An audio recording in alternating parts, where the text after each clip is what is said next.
Saya tidak tahu kenapa masih banyak di antara muslimin yang malas sekali mengerjakan ibadah-ibadah sunnah.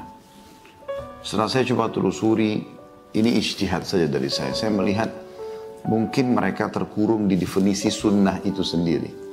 Mereka menganggap sunnah secara fikih adalah, walaupun itu memang dipilih oleh ulama definisinya, mengerjakannya dapat pahala, meninggalkannya tidak berdosa. Meninggalkannya tidak berdosa.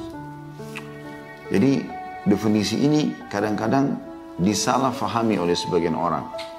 Dia pikir, ya sudah, yang penting tidak dosa, nggak usah saya buat. Masuk ke dalam masjid, misal di waktu selain pandemi tentunya, masuk ke dalam masjid, dia ada kesempatan sholat qobliyah, ada kesempatan sholat wudhu, ada kesempatan sholat tahiyat masjid. Enggak.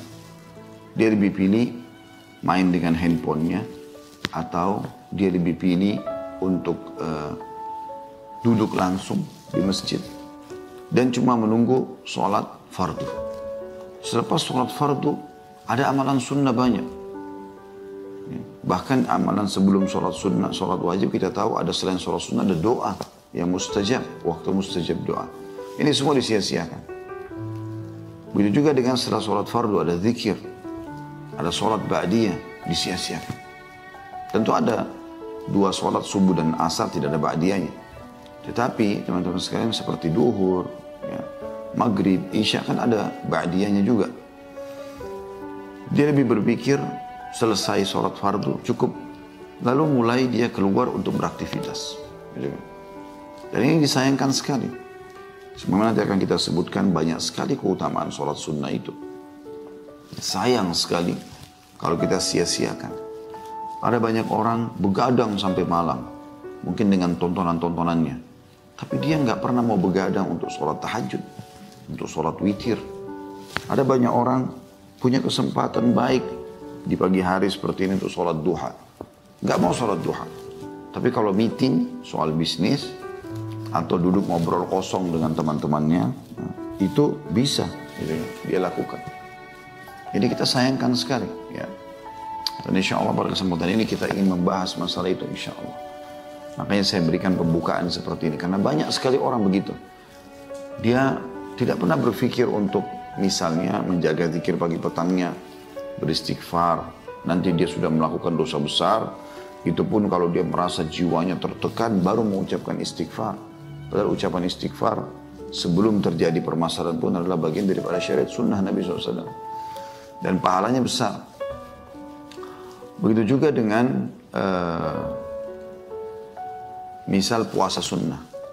Anda sekarang Ramadan ini kan puasa wajib nih. Dan selama sebulan kita dilatih untuk terbiasa puasa. Terbiasa menahan haus dan lapar. Ini seperti orang yang training. Kita sudah masuk di hari-hari pekan pertama sudah berlalu. Kita sudah masuk di fase pekan kedua. Dan tak terasa Ramadan akan habis. Tapi sebulan penuh teman-teman sekalian sudah dibiasakan haus, lapar gitu kan. Tapi kita temukan setelah sebulan setelah Idul Fitri, seperti orang yang lepas tanda kutip dari penjara ibadah. Alhamdulillah, gembira dia. Bukan alhamdulillah karena sudah berhasil mendapatkan ilmu yang dia akan amalkan. Enggak. Alhamdulillah karena saya sekarang bebas dari puasa. Bebas dari sholat tarawih. Bebas dari baca Quran. Kan aneh, terbukti setelah itu memang dia tidak mau mengamalkan. Dia nggak mau lagi puasa sunnah. Padahal setelah Ramadan ini ada puasa sunnah yang sangat ditekankan. Dan batas waktunya cuma sebulan juga. Walaupun dia cuma seminggu dikerjakan, tapi sebulan. 6 hari bulan Syawal. Nabi SAW bersabda, "Man shama Ramadhana thumma atba'u sittan min Syawal, kana ka shaumid dahr." Siapa yang berpuasa Ramadan sebulan penuh, lalu dia ikutkan 6 hari saja, garis bawahi kalimat saya saja, 6 hari saja dari bulan Syawal, maka pahalanya sama dengan puasa selama setahun non-stop. Anda bayangkan 365 hari kita puasa non-stop. Kan panjang itu. Tapi Allah dengan kemahamurahannya memberikan kita pahala setahun hanya dengan sebulan Ramadan plus 6 hari saja. Anda bayangkan kalau Anda jadi pegawai di kantor.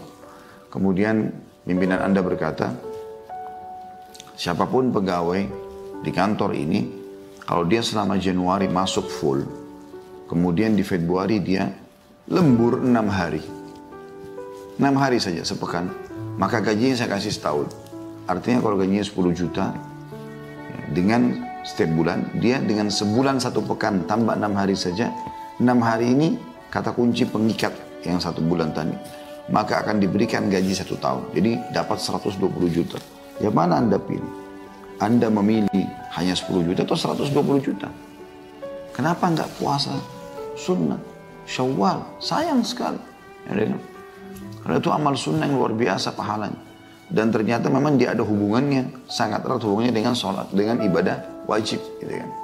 Baik itu sholat sunnah dengan sholat wajib, baik itu puasa sunnah dengan puasa wajib, baik itu sedekah dengan zakat, baik itu umroh dengan haji. Jadi ada hubungan.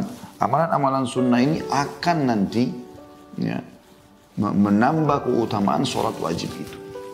Jadi tentu ini kita bisa tarik dalam semua jenis ibadah ya. Tetapi yang jadi kata kunci di sini, kenapa teman-teman sekalian kita masih malas dan banyak menunda ibadah-ibadah sunnah. Bahkan ada level lebih tinggi daripada itu, yaitu mendahulukan yang afdal daripada mufaddal. Mendahulukan yang afdal daripada mufaddal. Maksudnya apa? Jadi misal sholat duha 2 rakaat, bagus, keutamanya besar. Kita boleh bertanya, ada nggak yang lebih afdal, lebih baik, lebih besar pahalanya? Maka pasti ulama akan menjawab, ada. Anda sholat 4 rakaat. Lalu kalau kita sudah 4 rakaat, kita bisa bertanya lagi, ada nggak yang lebih afdal? Atau ulama pasti akan jawab, ada 8 rakaat. Terus sampai 12 rakaat. Setelah itu pun Anda sudah maksimal mengerjakan 12 rakaat. Maka kalau Anda tanya, ada nggak yang lebih afdal? Ulama akan menjawab, ada. Yaitu kau beristiqomah menjaganya. 12 rakaat terus selama hidupmu.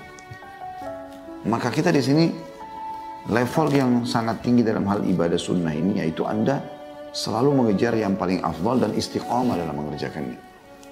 Puasa Senin Kamis kita terima sebagai ibadah, di mana Nabi SAW bersabda misalnya, ya, waktu ditanya kenapa Anda puasa Senin dan Kamis ya Rasulullah, kata Nabi SAW, pada 2 hari ini pintu langit dibuka dan amal-amal soleh, amal-amal soleh dilaporkan ke langit. Maka aku ingin pada saat lagi dilaporkan aku sedang berpuasa. Nah itu adalah amal yang paling Allah cintai, paling besar pahalanya. Kan gitu. Ya seperti itulah. Jadi teman-teman sekalian, saya ingin berbagi poin penting dalam masalah ini sebelum kita memulai membaca hadisnya. Ketahuilah amal sunnah itu bukan hal yang hanya untuk dikenang, tetapi Nabi SAW sampaikan untuk dikerjakan. Terbukti karena difahami sebagaimana saya kata-kata untuk dikerjakan, Nabi SAW praktekkan, para sahabat berlumba-lumba mengerjakannya. Berlumba-lumba mengerjakannya. Mereka berlumba-lumba membaca Al-Quran, berlumba-lumba berzikir, berlumba-lumba berjihad, berlumba-lumba bersedekah, berlumba-lumba. Dan Allah mengatakan dalam Al-Quran, wa fi dzalika falyatanafasil mutanafisun. Dan pada saat itulah ya, orang-orang wajar pada amal-amal inilah orang-orang saatnya berlumba-lumba di situ. Ya. Dan pertanyaan sederhana, kenapa Anda tidak kerjakan? Kesibukan apakah yang Anda lakukan? Gitu. Padahal ringan sekali sholat sunnah itu. Awalnya akan berat karena Anda belum adaptasi. Tapi coba baca keutamaannya lalu Anda kerjakan. Lama-lama akan menjadi sebuah pola. Bahkan merasa kehilangan kalau Anda tidak mengerjakannya. Rugi. Misal umur Anda 70 tahun Allah kasih.